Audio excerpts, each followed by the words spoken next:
Welcome, everyone, to this deep dive series exploring what it really means to be an alt link here at Alter. That's right, Alter, the marketing and advertising agency, driven by that vision to be recognized as the home of limitless creativity. And today, we're zeroing in on one of our key core values, teamwork. Mm-hmm. Specifically, we want to unpack this one statement.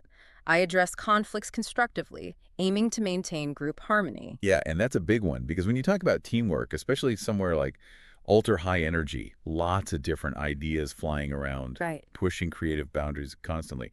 It's not really about everyone just agreeing all the time, is it? No, definitely not. In fact, sometimes those different perspectives, that's where the really good stuff comes from, the sparks.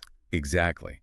So this value, it's less about preventing conflict entirely and more about how we actually handle it when differences do pop up, which is well. It's about how we interact in those moments, like Yeah. being upfront but respectfully. And really listening, trying to get where the other person's coming from. Empathy plays a huge part. And keeping the focus on the main goal, Right. which is always doing great work together. So addressing conflicts constructively, what does that actually look like in practice? It means, well, feeling okay to speak up if something feels off. Respectfully, though, that's key. Absolutely.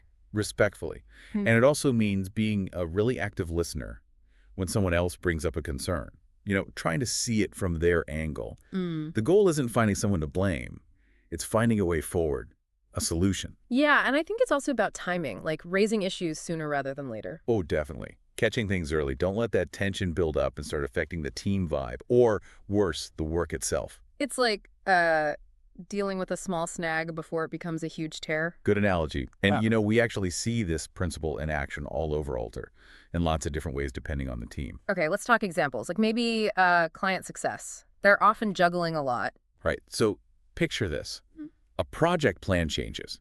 Maybe the client shifts direction slightly. Instead of, panicking or pointing fingers internally, Yeah. their first move is often to proactively pull the right internal people together, designers, copywriters, whoever needs to be there. Realign expectations. Exactly, to realign timelines, expectations, figure out the new path forward collaboratively.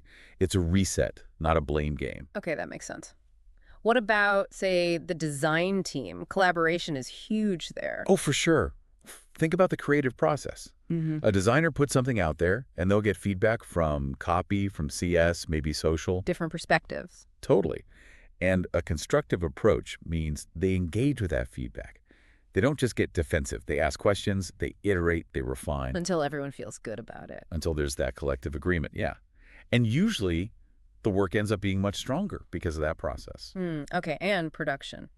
They often face tight deadlines, changing briefs. Yeah, that's a pressure cooker sometimes. Yeah. So when timelines get squeezed or the brief suddenly evolves, the key thing isn't the change itself, it's how the team responds. How they band together. Precisely. They collaborate to figure out, okay, how do we adjust? How do we still deliver something amazing without letting the internal stress leak into the final product? That requires a lot of trust and communication. It really does. And think about performance marketing too. They're looking at the data, the results. Right. If a campaign isn't hitting its targets, the constructive approach isn't whose fault is this? It's, okay, why isn't this working? And then what? And then collaborating with strategy, maybe with creative, with client success, to figure out how to optimize. It's all about collective problem solving. I see a pattern here. It's about the shared goal. Always. Look at our copywriters. Mm-hmm. They work so closely with design, CS, strategy.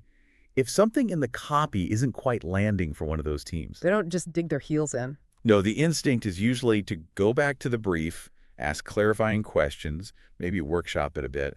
How can we make this stronger? How can we elevate the message? And what about HR's role in all this? That's an interesting one because often their role isn't to jump in and fix every single disagreement directly. No. Well, sometimes, yes. But often it's more about equipping us all alt links with the skills and the framework to handle these conversations ourselves. So empowering people to resolve things constructively on their own. Exactly. Fostering that healthy team environment where people feel comfortable addressing issues directly but respectfully. Okay. Even like accounts maybe seems less obvious there. You might think so, but think about budgets, billing, timelines for payment. Open communication between accounts and, say, production or client success is vital. To avoid misunderstandings. Yeah, keeping things transparent prevents friction down the line. It ensures smoother workflows for everyone. Makes sense. And sales and marketing, they have different focuses sometimes. They do, but ultimately they're pulling in the same direction Hmm. for the Alter brand, right? So when strategic priorities shift, you see a real effort to align. Getting on the same page. Getting on the same page, sharing updates, making sure everyone understands the why behind the changes, focusing collectively on what the brand needs. And social media, super fast-paced. Things can go wrong quickly. Oh, yeah. And when a mistake happens, maybe a typo or a post goes out wrong, the constructive culture means the team owns it collectively. No finger pointing. No finger pointing, just, okay, how do we fix this? What did we learn? And then move on. Even leadership, VPs, they model this too. Absolutely. You see leaders actively stepping in when they spot a process bottleneck or maybe a team dynamic that's a bit stuck. Not to dictate, but to support. Exactly. Offering support, asking questions, being willing to adapt processes to help the team succeed and keep things moving effectively. So that gives a really good picture of what this value is about, what it looks like. Right. But it's just as important, maybe, to be clear about what it isn't. Okay, so what is it not? Well, first off, it definitely doesn't mean avoiding difficult conversations. Sometimes the most constructive thing is to actually have that tough talk. Openly and respectfully. Yes.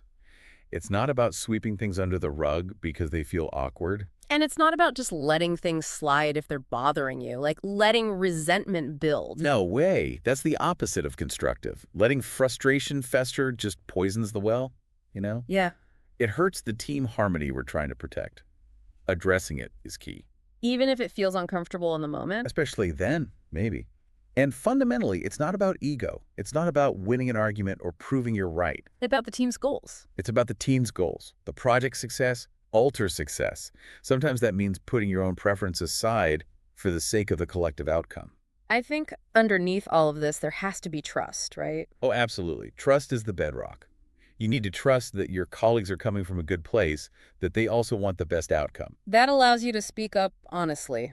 And it allows you to really listen when someone else speaks up.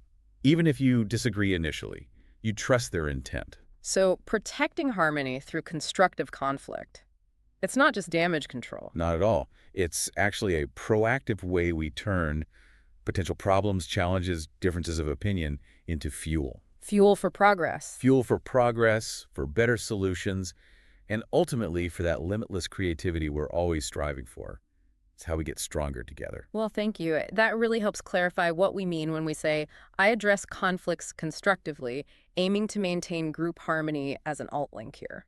Yeah, hopefully hearing those examples helps you think about your own experiences here at Alter. Consider how you see this playing out day to day, and maybe how you can lean into this value even more. Because actively addressing things constructively, it really does make a difference to the harmony and, honestly, the creativity of the whole place. Absolutely. We encourage you to keep reflecting on that. And definitely stay tuned for our next deep dive into what it means to be an alt link and live our core values.